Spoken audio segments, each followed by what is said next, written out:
এদেরকে সাহায্য সহানুভূতি করবে না, সহজে করবে না।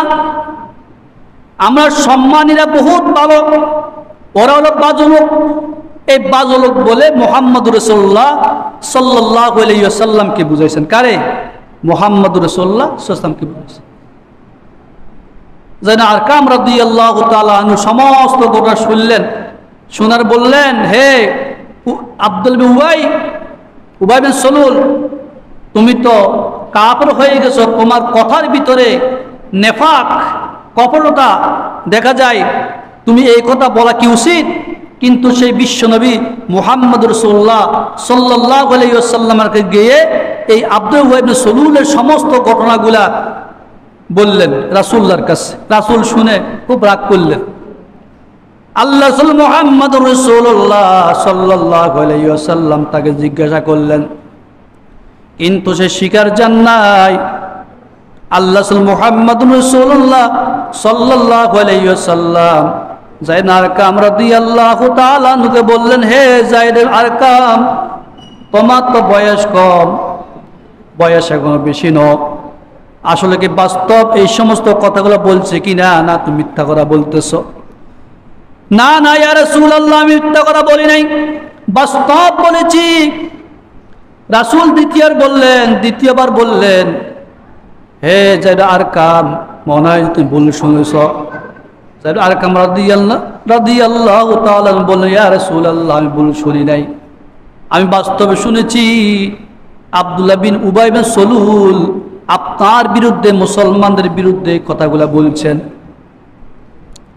রাসূল আরে মুহাম্মদ রাসূলুল্লাহ সাল্লাল্লাহু আলাইহি ওয়াসাল্লাম আব্দুল্লাহ বিন উবাই বিন সলুলকে ডাকলেন, তাকে সম্পূর্ণ কথা জিজ্ঞাসা করলেন। সে রাসূলুল্লাহর কাছে রাসূলুল্লাহর কাছে স্বীকার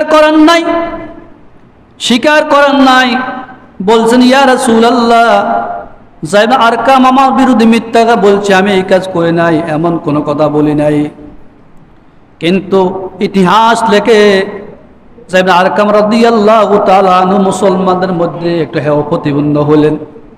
কারণ ওই আব্দুল্লাহ বিন উবাই বিন সলুল মুশরিক মুনাফিকদের নেতা ছিলেন, উনি বনি মুস্তালিক গোত্র নেতা ছিলেন, কিন্তু সবাই তাকে ভালো জানতেন। আর বললেন, হে আরকাম, তুমি ঠিক করো নাই, রাসূলুল্লাহ সাল্লাল্লাহু আলাইহি ওয়াসাল্লামের কাছে কেন মিথ্যা কথা বলছো? সে উবাই বিন সলুল তো এমন কথা বলে নাই। তখন সেই মুসলমানদের মধ্যে, সাহাবায়ে কেরামদের মধ্যে যখন এইভাবে আলোচনার সময় হতেছে, কিন্তু সে আত্মগোপন করলেন, অর্থাৎ কারোর সাথে দেখা দেয় নাই। আর আল্লাহ ফরিয়াদ করলেন, রব্বুল আলামিন, আব্দুল্লাহ বিন উবাই বিন সলুলের কথাগুলো আপনি প্রকাশ করে দেন, তার বিরুদ্ধে আপনি আয়াত নাযিল করে মুহাম্মদুর রাসূলুল্লাহ সাল্লাল্লাহু আলাইহি ওয়াসাল্লামকে জানাই দেন। কেমন ছিল, কেমন মুনাফিক! তাহলে বলেন তো দেখি, আব্দুল্লাহ বিন উবাই বিন সলুলের মাথায় কি টুপি ছিল না? কথা বলেন, ছিল নি? মাথা গায়ে কি হাঞ্জাবি ছিল না? মুখে কি দাড়ি ছিল না? দাড়ি ছিল না? সে উপর দিয়ে ইমানদার প্রকাশ করছেন না? রাসূলুল্লাহর দরবারে এসেছেন না? এসেছেন। রাসূলুল্লাহর দরবারে আসতেন, রাসূলের সাথে বসতেন, রাসূলুল্লাহর পিছে নামাজ পড়তেন, রমজান রোজা রাখতেন, হজ করতেন, যাকাত দিতেন। কিন্তু রাসূলুল্লাহ সাল্লাল্লাহু আলাইহি ওয়াসাল্লামের সামনে এই সমস্ত কাজগুলো করতেন, কিন্তু পিছনে গীবত শেখায়, পরনিন্দা, পিছনে মুনাফিকের কাজ চালিয়ে যেতেন কিনা? মুনাফিকদের কাজ চালিয়ে যেতেন। এই আব্দুল্লাহ বিন উবাই বিন সলুল সেই নামাজ পড়েছে, রোজা রেখেছে, হজ করেছে, যাকাত দিয়েছেন, কিন্তু সে মুনাফিক কেন হলো? তার বিরুদ্ধে কেন আল্লাহ আয়াত নাযিল করলেন?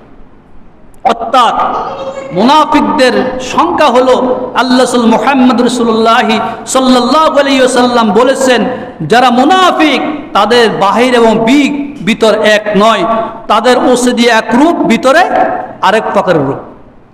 মসজিদে বলে আমি নামাজ পড়ি, রোজা রাখি, হজ করে যাকাত দিই, আল্লাহর পক্ষে কথা বলি, রাসূলুল্লাহ সাল্লাল্লাহু আলাইহি ওয়াসাল্লাম আদর্শ মতো জীবন ধারণ করে। কিন্তু যখন রাসূল আরবি মুহাম্মদুর রাসূলুল্লাহ সাল্লাল্লাহু আলাইহি ওয়াসাল্লামের পাশ কেটে যায়, তখন মুহাম্মদুর রাসূলুল্লাহর বিরুদ্ধে কাফের মুশরিকরা বিভিন্ন রকম কথা বলে। আল্লাহ দেখেননি? অবশ্যই আল্লাহ দেখছে। এটাই ছিল মুনাফিক। তাহলে মুনাফিকদের বিতর্কত রূপ আর বাহিরগত রূপ এক নয়। কি নয়? এক নয়। তো যেই মুসলমানের ভিতর রূপ হবে একরকম, উপর রূপ হবে আরেক রকম, সে কি মুসলমান থাকবে? কথা বলেন, থাকবে? সে মুনাফিক না? মুনাফিকদের বুখারীর বর্ণনায়